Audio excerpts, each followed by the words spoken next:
राम राम। 29 मार्च 2025 को शनिदेव कुंभ राशि से संचार करते हुए मीन राशि में आ जाएंगे। सिंह राशि वालों के लिए ढैया की शुरुआत हो जाएगी। ढैया शनिदेव से संबंधित है, कष्ट देने वाली होती है।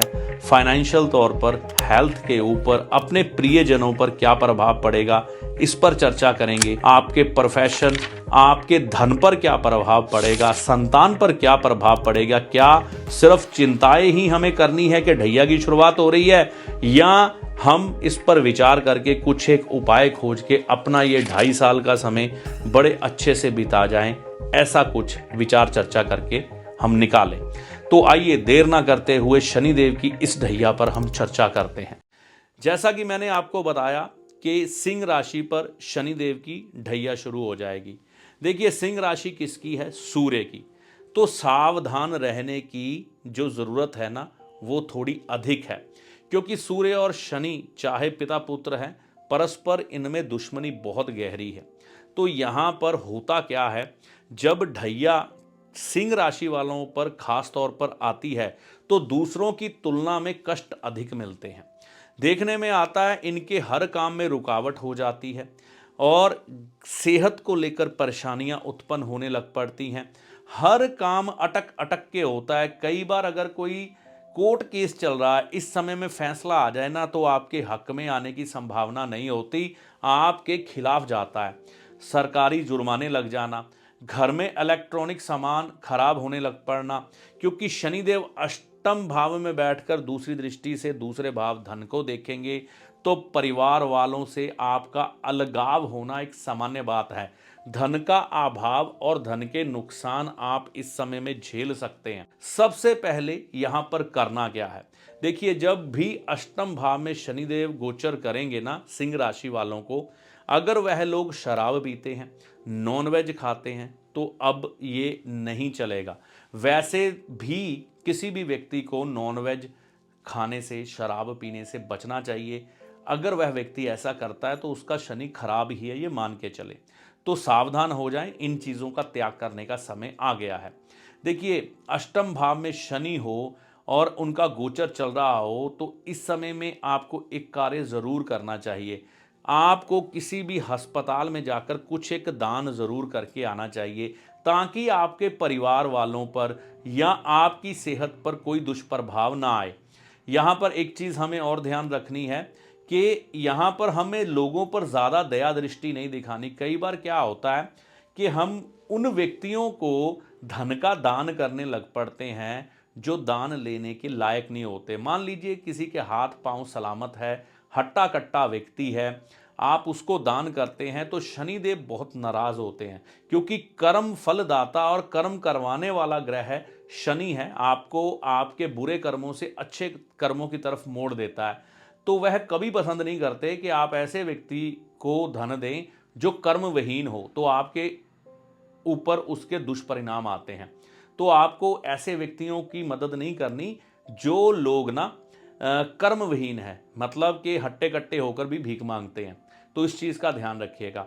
अब देखिए, यहाँ पर शनिदेव आए तो काली उड़द की दाल, इसका दान बेहद ज़रूरी हो जाता है। अगर आप यह दान नहीं करते तो शनिदेव और ज़्यादा कष्ट देते हैं। 800 ग्राम साबुत काली उड़द की दाल, या तो सरसों का तेल लगाकर आप जल प्रवाह कर सकते हैं, लेकिन यह किसी सुयोग्य से अपनी कुंडली की जांच करवाने के बाद, नहीं तो धर्म स्थान में आप इसको अर्पण कर सकते हैं, दे सकते हैं शनिवार के शनिवार। ये देखिए, शनिदेव की ना 3 दृष्टियां होती हैं, एक होती है तीसरी, एक होती है 7वीं और एक होती है 10वीं।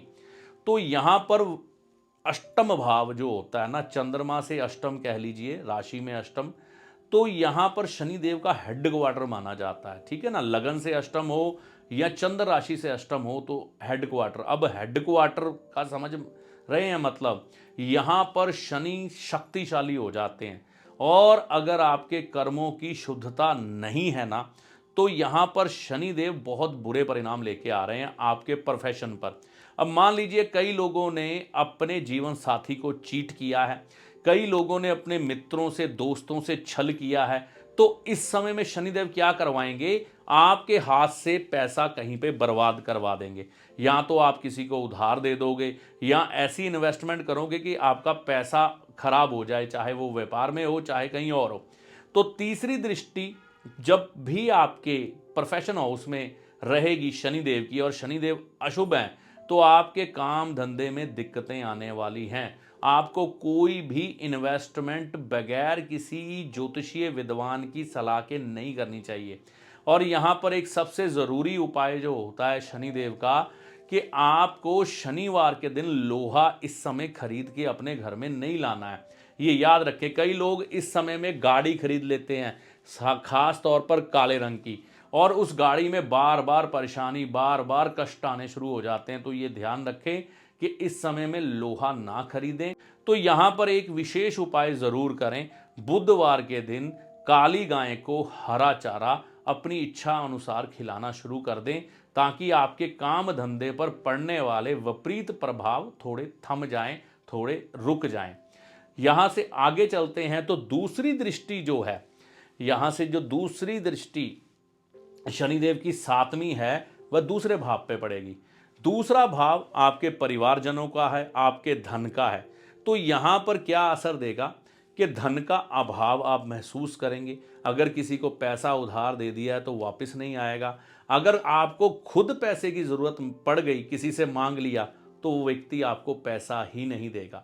तो इस समय में क्या कर सकते हैं, देखिए ये जो ढैया का समय होता है ना, 7:30 से ज़्यादा खतरनाक होता है, जो अष्टम ढैया होती है। तो इस समय में माफ़ी मांगना बहुत ज़रूरी है। आप अपने घर से शनि देवता के मंदिर में जाएं, अपना सर ज़मीन पर लगाकर उनसे क्षमा मांगे कि हे प्रभु, जाने अनजाने इस जन्म में या पिछले जन्म में मुझसे कोई भूल चूक गलती हो गई है, तो उसकी मैं क्षमा मांगता हूँ। क्योंकि देखिए शनिदेव एक जन्म के कर्मों का हिसाब नहीं करते, ये आपके पिछले जन्मों का खाता खोल के बैठ जाते हैं। अगर कोई बच्चा पैदा हुआ, उसकी सिंह राशि हुई, तो अभी उसने आते ही क्या बुरे कर्म कर लिए, कोई बुरे कर्म नहीं किए। सिंह राशि के बुरे प्रभाव के कारण कई बार हो सकता है उसकी हेल्थ खराब हो जाए। तो यहाँ पर हमें क्षमा मांगनी चाहिए, शनिदेव के चरणों में गिर के क्षमा मांगनी चाहिए। क्योंकि जज के आगे जब आप क्षमा मांगते हैं तो कहीं ना कहीं उसकी दया दृष्टि आप पे पड़ती है। और दूसरी बात यह है कि आपने पश्चाताप करके सुधरना है, ग्रह को धोखा देने की कोशिश नहीं करनी, ठीक है ना। शनिदेव सारी दुनिया को चलाने वाले हैं, आप उनके साथ चालाकी नहीं खेल सकते। अपने जीवन में उसके बाद सुधार कर लें। पहले खाली बकेट लें, उसमें थोड़ा दूध डालें, पानी भरें, फिर उससे स्नान करना शुरू करें। इससे भी शनि पीड़ा में थोड़ी शांति अनुभव होती है।